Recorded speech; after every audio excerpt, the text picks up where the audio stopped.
Do you know why manifesting your desires is important?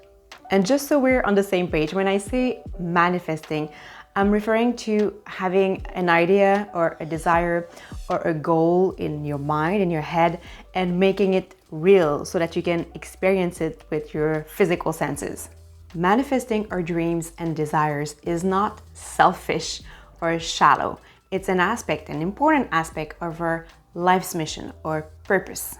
If you've watched other of my videos, you know that I'm a big fan of channeled books.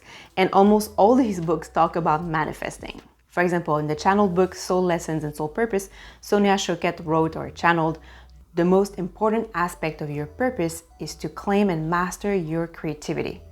She goes on to explain that we usually create our reality unconsciously and often end up creating things that we don't want. And that an important aspect of our purpose is to create it consciously and to create it from our soul or our heart, not from the ego. Heart-based manifestation is an aspect of our spiritual evolution. And I'll just share one more quote from a book that I absolutely love, Creating Money, Attracting Abundance, channeled by Sanaya Raman. She wrote, "The ability to manifest, to take your visions, your dreams, hopes, and fantasies and make them real is one of the most important skills you can learn. Your dreams and fantasies are showing you your potential. Your dreams are there for a reason. They are guiding you to your higher path here on earth." Your higher path is the path that contains your highest possibilities in this lifetime. Possibilities for your growth, for your expansion, for your fulfillment. So your manifestation toolkit will serve 5 main purposes or 5 main goals. First, it'll help you clarify your intention and your direction, like what you want or where you're heading. Second, it'll help you stay focused on what you want long enough for it to come through, and it will also help you avoid getting sidetracked. A great analogy for this that has stuck with me is that of a racing car. Professional racers understand that we unconsciously move in the direction of our focus. And because of the high speed they drive at, they always make sure their focus remains away from the sides of the road and towards the open track or towards where they want to go. Basically, where we put our attention determines the direction we are heading. Your manifestation toolkit will also help you take consistent, aligned action with less effort because there'll be less resistance. We'll talk more about that later. Your toolkit will also strengthen your belief that you can have or do or be what you want, which will prevent you from sabotaging your own success.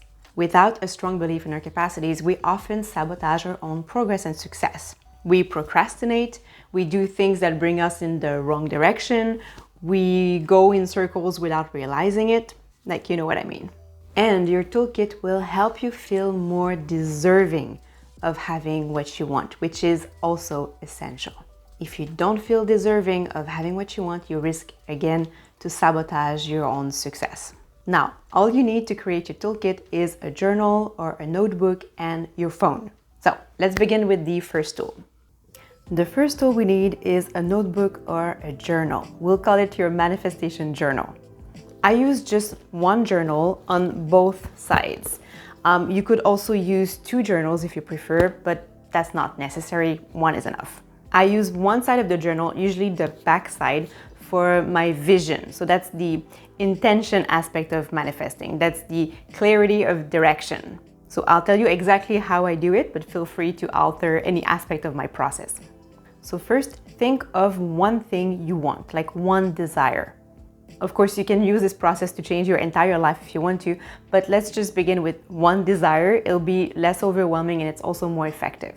And write that desire down. For example, one of my desires is to create a journal and then launch it via a successful Kickstarter campaign. Next, you just want to say why you want it. You want to make sure your desire comes from your heart or your soul. Your soul's desires will make you feel alive, excited, enthusiastic, energized, maybe just at peace when you think about it. It'll produce sort of an inner smile. On the other side, the desires that come from the ego tend to create sort of feelings of striving or wanting to prove something. If you want something because you think it'll make you feel important, or maybe good enough because you don't feel good enough, or maybe superior to others, then the desire comes from the ego. Ego-based desires cannot lead to lasting happiness. We usually end up feeling empty inside after achieving these goals. As for desires that come from societal conditioning, they are the things that society or your parents or your other role models told you you should want. And if these ideas do not align with your soul, they'll feel heavy. Pursuing these ideas or these goals will deplete your energy, it'll drain you, it'll dim your light. So you want to make sure that you manifest from your soul or your heart. Next, you want to write down 1 to 3 symbols of your success. The question you must answer is, how will you know you've achieved your goal or manifested your desire? What specific symbols will represent your success? For example, for my desire of having a successful Kickstarter campaign, a symbol could be piles of journals in my living room. Or if your desire is to be in shape enough to be able to run a marathon, then a symbol of success could be you crossing the finish line wearing your race bib. A symbol is something very specific that you can easily picture in your mind. And next, you want to script it. Describe the outcome you want as if it has already happened. Write in the present tense as if your future self is telling you about your life after your desire has manifested. Include your symbols of success in your script. Include how you feel. Your script should be detailed enough that if someone read it, they could picture it in their mind. It doesn't have to be very long, it could be just 1 paragraph, but it has to be detailed and specific. And as you write, just notice how it feels. Does it feel right or does it feel off? Writing down your vision will help you clarify it and will help you refine it. Your vision must feel right and aligned. If something feels off or out of alignment, just change it, like refine your script.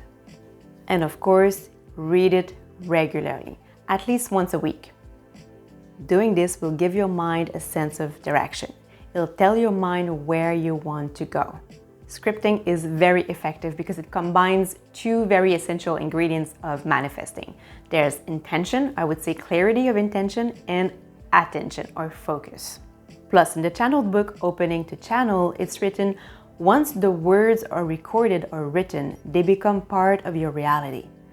Every time you put words onto tape or paper, you are taking 1 step toward manifesting them, bringing them closer to physical reality. It's like the bridge between thinking of what you want and taking action to create it. So we'll see what we do with the second side of our journal in just a minute, but first let's create our second tool, which is a recording of your own voice. It's the most powerful tool, in my opinion. Just record yourself reading your script, what you wrote in your journal, your vision. Record yourself reading it out loud using the voice recording app on your phone. And I like to leave about 30 to 60 seconds of silence in between each important statement of my script, just to give myself some time to imagine the scenes when I listen to the recording later. And then listen to your recording daily or as often as you can. If you can, listen to it every night as you go to bed. Listening to your own voice, telling yourself about your life after you've achieved your goal is very, very powerful, especially when you do it just before going to bed, as you're falling asleep at night. And here's why. First, your mind doesn't differentiate between something real and something that you vividly imagine. By imagining what you want, you'll trick your mind into believing that it has already happened. And then you'll experience less fear, less doubt, less other sources of resistance that could otherwise sabotage your success. You'll believe that you can achieve your goal. In fact, your subconscious mind will believe that you've already done it. You'll feel more confident in your ability to do it, and it'll be easier to take action to make it a reality. Mental imagery or visualization or intentional daydreaming, whichever you want to call it, is very powerful. It's not just mentioned in all metaphysical books that talk about manifesting, but it's also a technique used by athletes, by Navy SEALs, and it's just proven to work. And if you can do it at night when you go to bed, it's even more powerful because as you're about to fall asleep, your brain produces alpha and sometimes even theta waves, which makes your subconscious more suggestible, meaning it's easier to program new beliefs. The next tool is a very simple hack to feel more deserving of your dreams. and it's to use a picture of your 7-year-old self. I learned this method from Kathy Heller. So it can be your 4-year-old, your 6-year-old, or your 10-year-old self. It doesn't matter. Stick the picture on your desk or on your vision board or even in your manifestation journal as long as you see it often. And add a sticky note with the words, "You deserve it." For many of us, not feeling deserving of what we want is a dream killer. But I bet that you would never tell your 7-year-old self that he or she does not deserve to go after their dreams. Very few people would. This little trick will remind you that you deserve to make your aspirations come true. It'll motivate you to take action on your dreams. And we'll now use the other side of our manifestation journal. Now, on the other side of the journal, I use the front side this time. I write down my top 1 to 3 goals. I just write a short sentence for each goal, daily. Every morning, I write my goals down to tell my mind where I'm heading. It gives my mind a sense of direction for the day. It helps me stay focused on my goals. Otherwise, I have like the ultimate squirrel mind. And there was a study done by Dr. Gail Matthews that concluded that we are 42% more likely to achieve our goals if we write them down. After writing down my goals, I also write down 5 to 10 things I'm grateful for and also why I'm grateful for each thing. It puts me in a good mood. Plus, gratitude is said to be the energy of abundance. And that's all I write daily. You could add more if you want. For example, you could use that same side of the journal for other manifesting methods like the 369 method or the 555 method. I personally don't. And the last tool in our toolkit is a vision board or a vision book, whichever you prefer. It's just a more visual representation of what you want to manifest. Basically, you want to find images that represent what you want, like what you wrote in your script, including your symbols of success. And you can stick those images on a board or in a book or even in your manifestation journal if you want to have everything in one place. I like to create my vision boards using Canva, and I made a video about a powerful goal-setting vision board method. I'm going to link it somewhere on the screen and also in the description below. In that other video, I explained the science behind this tool and also how I create my boards. So I'm not going to repeat the whole process here. I'll let you watch that other video if you want to. And that's it. Let me know what you think. I would like to know also if you have other tools that you use for manifesting. I would be very curious to know what you use. Let me know in the comments below. Thank you very much for watching until the end. I really appreciate it. I wish you a beautiful day and I'll see you next week.